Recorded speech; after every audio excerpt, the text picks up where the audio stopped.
ایک بزرگ کا قول ہے، وہ فرماتے ہیں کہ اگر انسان اپنا اصل چہرہ دیکھنا چاہتا ہے کہ میں اصل میں کیا ہوں، میری حقیقت کیا ہے، تو فرماتے ہیں کہ وہ اپنی تنہائی کو دیکھے، کہ جو تنہائی میں اس کا چہرہ ہے، جس وقت کوئی نہیں دیکھ رہا رب کے سوا، اس وقت اس کی طبیعت کس طرف کو مائل ہوتی ہے۔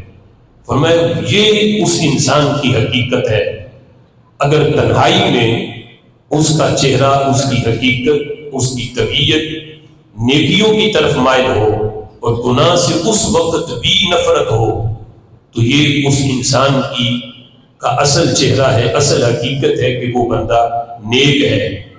لیکن لوگوں کے سامنے جو بندہ نیک ہو اور تنہائی میں وہ بندہ گناہ کرے، اللہ کا خوف نہ کرے، تو ہمیں یہ اس بندے کا اصل چہرہ ہے، اس کی اصل حقیقت ہے۔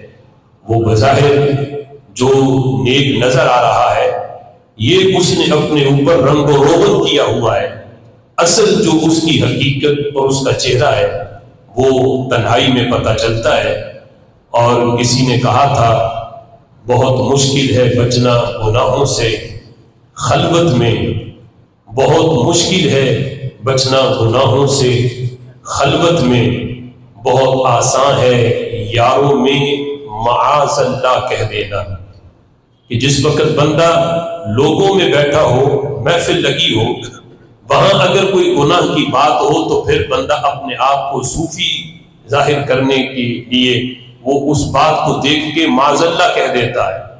جب کوئی بد نگاہی کا منظر ہو، لوگوں کے وہ سامنے ہو، تو اپنی صوفیت اور درویشیت ظاہر کرنے کے لیے وہ معاذ اللہ پڑھ دیتا ہے کہ پتہ چلے کہ یہ بڑا صوفی ہے، بڑا نیک ہے۔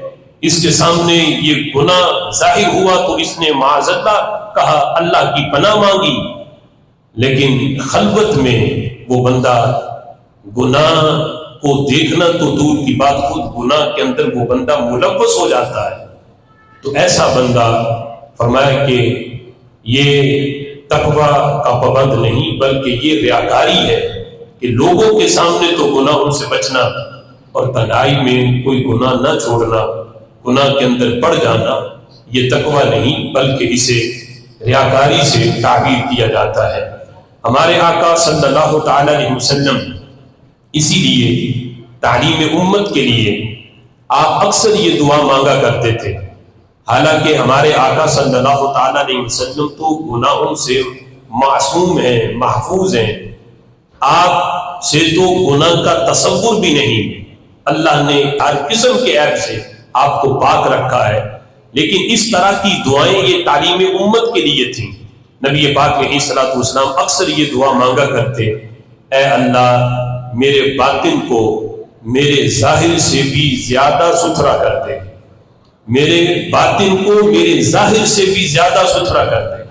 آج ہم دیکھیں اپنے ظاہر کو یعنی صاف کرنے کے لیے، ظاہر کو جگمگانے کے لیے ہم کیا کچھ نہیں کرتے، لیکن اگر اس سے آدھی محنت ہم اپنے باطن کی صفائی میں لگائیں تو وہ وقت دور نہیں کہ آج ہمیں بھی اپنے گلی محلوں کے اندر رومی اور غزالی نظر آ سکتے ہیں۔